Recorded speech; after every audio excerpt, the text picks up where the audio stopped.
अस्सलामुअलैकुम, आप सबको वेलकम है आज के हमारे पॉडकास्ट दिल खोल के बोल। तो आज की हमारी जो गेस्ट होने वाली है वो है 19 इयर्स की, जस्ट 19 इयर्स की हमारी प्यारी इंशा। तो आइए उनसे मिलते हैं। मल्टी टैलेंटेड लड़की हैं और आइए इतनी छोटी सी एज में क्या क्या अचीव कर रही हैं, चलिए इनसे मिलते हैं।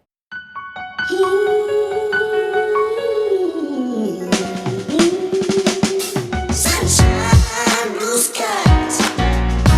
I gotta cry. अस्सलाम वालेकुम इंशा, वालेकुम हाउ अस्सलाम आर यू? रहमतुल्लाहि कैसा वबरकातुहू। कैसा लग रहा है आपको हमारे पॉडकास्ट में आके?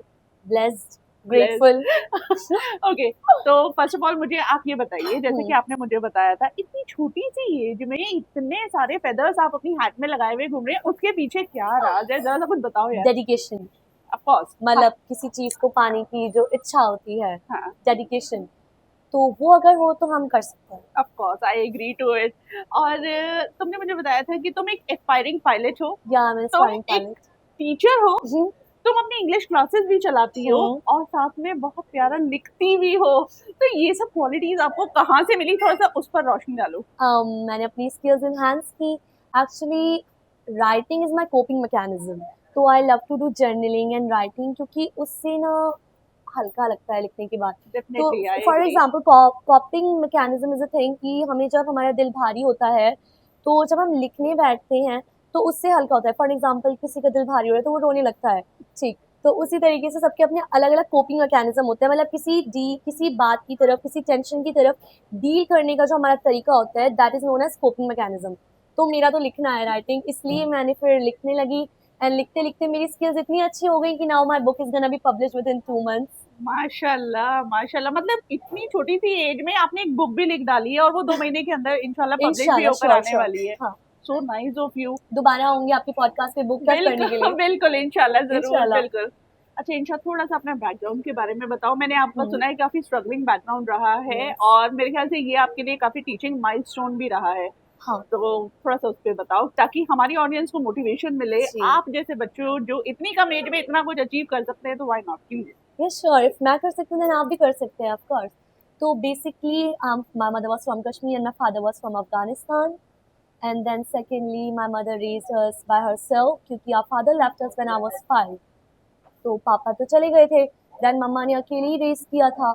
एंड मेरी मम्मा रिटायर्ड एयर हॉस्टेस है and now she is retired, but she is still teaching, she is a tutor still now, like she is 50 but still she is teaching. Wow. या तो मतलब ये भी कह सकते हैं आपको मैंने मम्मा से सीखा है ये सब। आई डेफिनेटली एग्री, क्योंकि अगर इतनी स्ट्रॉन्ग सिंगल मदर अगर आप जैसा बच्चा रेस कर रही है तो डेफिनेटली उनकी क्वालिटी सबसे ज्यादा आप में आनी ऑफ चाहिए। Course I am really grateful, thankful towards my mother, क्योंकि जितना भी ये सब आया है, सीखा है, वो मम्मा को ही स्ट्रगल करते हुए देखकर सीखा है। Very nice. इंशा, एक चीज और मुझे जानना जी। था, आपकी इतनी अच्छी इंग्लिश जो है माशाल्लाह, और मैंने सुना है आप इंग्लिश की कोचिंग क्लासेस हाँ, भी लेती हैं, यस। तो उसका मतलब आप जो हमारी ऑडियंस है उनको क्या बताएंगी? जैसे बहुत फ्लुएंट इंग्लिश बोलने के लिए क्या बेसिक रहता है? Okay, so if I would start from very start, तो ये हैगा कि I was basically from Kashmir, तो Hindi wasn't my first language. My first language should be Kashmiri, but क्योंकि मेरा यहाँ दिल्ली में ज़्यादा रहना रहा एंड उसके बाद फिर कभी अपब्रिंगिंग के लिए कभी कश्मीर जाना पड़ रहा है, कभी दिल्ली आना पड़ रहा है, तो when I was a kid तो मैं कोई एक लैंग्वेज कैच नहीं कर पा रही थी। तो उसकी वजह से देन मम्मा जो थी हमसे इंग्लिश में बोला करती थी, तो ना मेरे लिए बहुत मुश्किल हो गया था, कभी इंग्लिश सुननी पड़ रही है, कभी घर में कश्मीरी सुननी पड़ रही है, कभी हिंदी, तो बहुत मुश्किल था और थोड़ा हार्ड था। मैंने बोलना थोड़ा लेट स्टार्ट किया, मतलब बोल मैं लेती थी बट मुझे समझ नहीं आ पाता था कौन सी लैंग्वेज में बोलना है, तो मैं तीनों ही बोल लेती थी थोड़ा थोड़ा। बट देन हम लोग दिल्ली में फाइनली सेटल हो गए, तो ओह, यहाँ पे से हिंदी स्टार्ट हुई एंड हम दिल्ली में ही सेटल हो गए। उसके बाद फिर यहाँ से मैंने हिंदी सीखी एंड जो कि मेरी बहुत फ्रेंड, अब कोई कह भी नहीं सकता मैं कश्मीरी हूँ। ठीक है, तो बच्चे बहुत जल्दी कैच करते हैं उस चीज को, जिस चीज को वो विजुअलाइज करते हैं। यस, तो ये चीज वाकई में है, मैंने भी देखा है मेरे घर में। जैसे मेरा बेटा है, जी मैं जी, उसको भी रेकमेंड करती हूँ कि अगर वो अपने फेवरेट कार्टून इंग्लिश लैंग्वेज में लगा के देखे हाँ तो डेफिनेटली वो सेंटेंसेस वो पिक करता है, वो वर्ड भी पिक करने लगता है, हाँ, और ये सबसे इजी वे। ईज़ी वे है। इजी। मतलब ये सबसे ईज़ी वे इसलिए है क्योंकि इंटरैक्टिव होती है, इसमें हमारे को इंटरैक्शन मिलता है कार्टून के टूवर्ड्स। हम क्योंकि अट्रैक्ट होते हैं उस चीज़ की तरफ, वो विजुअलाइजेशन में होता है, तो उससे हम अट्रैक्ट हो जाते हैं। इवन कि अगर आप बुक्स दोगे बच्चों को पढ़ने के लिए, रीडिंग के लिए, तो वो इसमें इतना ज़्यादा इंटरेस्टेड नहीं होंगे लगेगा जितना वो किसी भी विजुअलाइज चीज़ की तरफ होंगे, डिजिटल चीज़ों की तरफ होंगे। डिजिटल। ठीक। एंड उसके अलावा मुझे तो आ गई इंग्लिश। अब मेरा ये था when I was 11, that time I thought of teaching. तो उस वक्त ना मुझे किसी ने रैंडमली मेरे नेबरहुड में कहा था उनके बच्चे को पढ़ाने के लिए। दैट टाइम वो बच्चा नर्सरी में था एंड मैं 11 ईयर्स की थी हाँ एंड आई वाज कितने साल की थी मैं?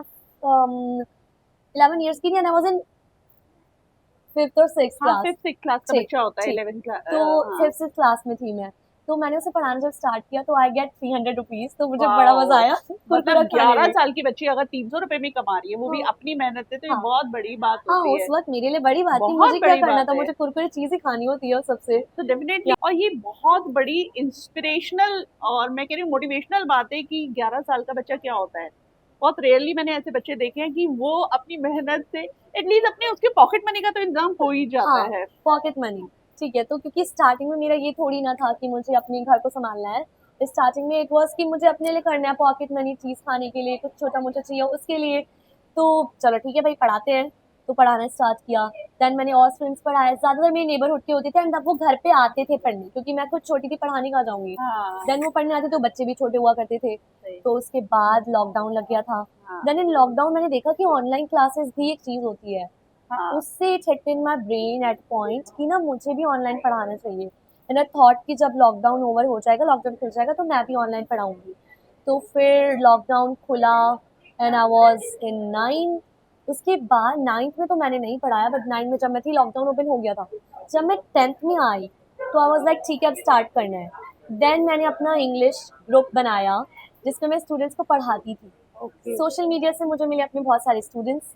टिल डेट नाउ मैंने अभी तक मोर देन 25 स्टूडेंट्स पढ़ा चुकी हूँ all across from India. Most of them were from Bangalore, Mizoram, Trivandrum, Kashmir, Leh Ladakh also. And two of my students are from abroad also. That was from a boy from Dubai and another was a lady. She was from Malaysia. तो अब तक मतलब आप कह सकते हैं 27-28 मैंने पढ़ा लिए हैं students and they weren't kids, they were people जो कि अच्छी खासी एज के होते थे, grown up. Like as I can say there was a lady who was 45 years old. Her son was of my age. ठीक है, उनका बेटा भी मेरी उम्र का था and she was literally illiterate, उन्हें नहीं आता था, शी वाज अनएजुकेटेड। उन्होंने ABCD से स्टार्ट किया एंड बिलीव मी, मेरे देखते देखते उनकी रीडिंग इतनी अच्छी हो गई थी ना कि आई वाज सो ग्रेटफुल कि वो मेरी स्टूडेंट है और उन्होंने इतनी जल्दी कैच किया। Wow and she was from a village. Wow very nice. Yes, sum total कि if there is a will then there is a way. There is a तो way, अगर आपको किसी definitely. काम को करने की चाह चाह है है। तो रास्ते अपने आप बन जाते हैं। Correct, absolutely correct. वरना आजकल की जनरेशन में अगर मैं बताऊं तो बहुत लेजी जनरेशन हो रही है, खास तौर से हमारे जो स्टूडेंट्स हो रहे हैं, इतना ज्यादा गैजेट से एडिक्शन लेके बैठे हुए हैं कि दे हार्डली नो कि उनके गोल्स और एम्स क्या है। तो मेरा जो मकसद है इंशा को अपने पॉडकास्ट पे बुलाने का, मैं यही कहना चाहती हूँ कि इतनी यंग एज में भी बच्चे इतने एम्बिशियस हैं, कर रहे हैं। ये लाइव एग्जांपल है, आप चाहें तो इनका प्रोफाइल चेक कर सकते हैं, whatever she is doing and ensure you're doing great. Thanks a lot. It means a lot to me. Your appreciation matter a lot. One more thing, इंशा, अब तुम्हारे टीचिंग वाले प्लेटफॉर्म पर आ जाते हैं। यार मेरे टाइम पे क्या होता था कि हम लोग अपने टीचर्स के बड़े नाम रख देते थे। हाँ। तो तुम्हारे स्टूडेंट्स तुम्हारा क्या नाम रख देते हैं ये बताना please. Okay, so basically at my home मुझे प्यार से मेरी जो सिस्टर है वो मुझे बिल्ला बोलती है। ठीक है, हाँ। अब आई डोंट नो हाउ वो मेरे घर में से नाम लीक हो गया है। हाँ। तो most of my students call me बिल्लापी। बिल्ला बिल्ला मैम, किटी मैम आ गई, किटी मैम आ गई, बिल्ला मैम आ गई। And then when I come they be like hi meow meow, then वैसे ऐसे करते हैं। तो हाँ, मतलब कह सकते हैं मेरा निकनेम उन्होंने बिल्ला रख रखा है एंड किटी। तो ये भी एक बच्चों का प्यार है, मैं कहूंगी हाँ, कि it's a चलो प्यार। बिल्ला इज अ गुड थिंग ना। हाँ। मतलब ऐसा नहीं है कि आपको नहीं, मतलब टीचरों के नाम बहुत तरह के रखे जाते हैं। मैं बताऊं, हमने अपने टीचर्स के नाम जियान, काला जामुन एंड क्या क्या नहीं रख देते हैं। क्या नहीं रखे हैं। और जी। आपको तो बहुत क्यूट वाला दर्जा दिया गया है, ये तो बिल्लापी। बहुत अच्छा है, very Yes, nice. yes. Guys, जैसा कि हम हर गेस्ट के साथ एक रैपिड फायर राउंड खेलते हैं, तो हम कौन सा इंशा के fire? साथ भी rapid fire. Oh my God, what is that? You gonna what fire is me? That? No, मैंने कुछ नहीं किया है। I'm not going to fire you. I'm just going to ask you 5 questions जिसका आंसर आपको shortest वे में Rapidly देना and है। quickly देना है. Oh God. Okay? Yeah. बहुत easy है, don't worry. Yes. So Insha, first of all, tell me your favorite book. Poems by Faz. Okay, fine. क्योंकि एज ऑफ अ बुक तो वैसे तो हॉली कुरान जो हमारी रिलीजियस बुक है, but if you gonna ask me some book जो कि सब पढ़ सकते हैं, ठीक, तो क्योंकि as I am in poetry and knowledge, हाँ. तो मेरे फेवरेट शायद फैज अहमद फैज हैं, तो मुझे उनकी लिखी हुई एक बुक्स की कलेक्शन है Okay. जिसमें उनकी सारी poems, that is poems by Faiz, poetries by Faiz. कोई ऐसा मुल्क जिसे आप ट्रैवल करना चाहती हैं अगर आपको मौका दिया जाए? If it would be a state, then Kashmir, but if it is a country, then Saudi Arab again and again. Oh, great. Your favorite super power अगर आपको कोई सुपर पावर मिल जाए तो what it would be that? Oh मतलब my क्या God, होगा? I really wish if मुझे कोई सुपर पावर मिल सकती, then it should be कि अपने लिए किसी के दिल में प्यार पैदा कर सकना, क्योंकि प्यार फैलाओ, प्यार सबके दिल में, मतलब okay, there's a song also, किसी की मुस्कुराहटों पे हो निसार, Correct. किसी का गम मिल सके तो ले Very sweet उधार। message. Very sweet तो message. हाँ, Very nice. yes, Very nice. ये चाहती मैं कि ये हो सुपर पावर कि किसी के दिल में भी हम अपने लिए प्यार पैदा कर सकें। Teaching, modeling और writing तीनों में से आपको कौन सा टफ लगता है? टफ, टीचिंग, या राइटिंग स्ट्रगलिंग लगा है एंड काफी? मॉडलिंग। हाँ. टीचिंग तो मेरा पैशन है, राइटिंग मेरी हॉबी थी, अब वो मेरा प्रोफेशन में आता जा रहा है, तो आई वुड से मॉडलिंग, क्योंकि मॉडलिंग में ना यू डोंट नो अभी ये बनाने के पीछे हमारा कितने BTS हुए हैं, एंड सेम मॉडलिंग में भी there are so many BTS, there are so many struggles, सही एक बात एक है, I कैमरा agree. एंगल, एक एक माइक, सब कुछ चेक करने में बहुत लगता है, then I can say modeling Modeling. Definitely. Definitely, I agree to it.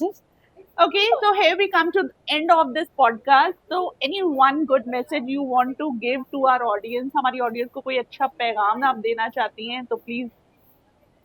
कभी भी हार नहीं माननी चाहिए, कि इवन लाइफ में सिचुएशंस जो होती हैं वो कितनी ही ख़राब हो जाएं, ठीक है, then you have to make this remember कि ना जो आज है वो कल नहीं है। ओके, मैंने कहानी सुनी थी कि जिसमें एक राजा होता है, उसने बोला कि मुझे किसी कागज़ के टुकड़े पे कुछ ऐसा लिख के दीजिए कि मैं अगर खुश हूँ तो मैं वो देखकर उदास हो जाऊँ, एंड जब मैं दुखी हूँ, उदास हूँ, तो मैं वो देखकर खुश हो जाऊँ। तो उसने लिख के दिया था एक किसी नो एजुकेशनल मैन ने कि जो अभी है वो नहीं रहेगा, मतलब इवन कि अगर आप अभी खुश हैं तो वो खुशी भी नहीं रहेगी, तो उसके लिए ग्रेटफुल रहें कि जो अभी वक्त है उसको खुश होकर जिए। If you are happy now तो उसके लिए ग्रेटफुल हो towards your God, towards your company जिसमें भी आप हैं, एंड देन अगर आप दुखी हैं अभी तो ये भी देखें कि ये वक्त भी नहीं रहेगा, ये वक्त भी गुजर जाएगा। So I want to say one more thing कि ना you have to make a startup, कि अगर आप कुछ भी स्टार्टअप करने की सोच रहे हैं तो सोचते ही ना रहे, उसे करें, ठीक है, डू इट, डोंट थिंक कि कल करना है, परसों करना है, डू इट राइट नाउ, आज करना है, ठीक। तो for an example these guys all have started this platform Dil Khol Ke Bol, तो अभी तो there are so many little subscribers and followers and all of it, but कोई भी कदम उठाने से पहले हमें उठाना चाहिए। ये नहीं कि आप सोचते रह जाएं कब करेंगे करेंगे करेंगे, there will come a day जब वो बूस्ट हो जाएगा, बट ऐसा नहीं करना है कि सोच के रह जाएं कि हो ही नहीं पाएगा तो हम शुरू ही ना करें। शुरुआत करनी चाहिए है, ये नहीं सोचना है कि हम ना कर पाए, ठीक। तो दिल खोल के बोल को दिल खोल के सब्सक्राइब करें एंड फॉलो करें। बाय। ऐसे कर दो instructor. Thank you. So guys, ये था हमारा आज का पॉडकास्ट। आई होप आप लोगों को हमारा आज का पॉडकास्ट बहुत पसंद आया होगा। हमारे चैनल दिल खोल के बोल को जरूर लाइक करें, शेयर करें, सब्सक्राइब करें और अपने प्यारे प्यारे कमेंट से सारा कमेंट बॉक्स भर दें, ठीक है। जस्ट मोटिवेट ईच अदर, और मिलती हूँ इंशाल्लाह फिर एक और नए गेस्ट के साथ, एक और नई कहानी के साथ बहुत जल्द।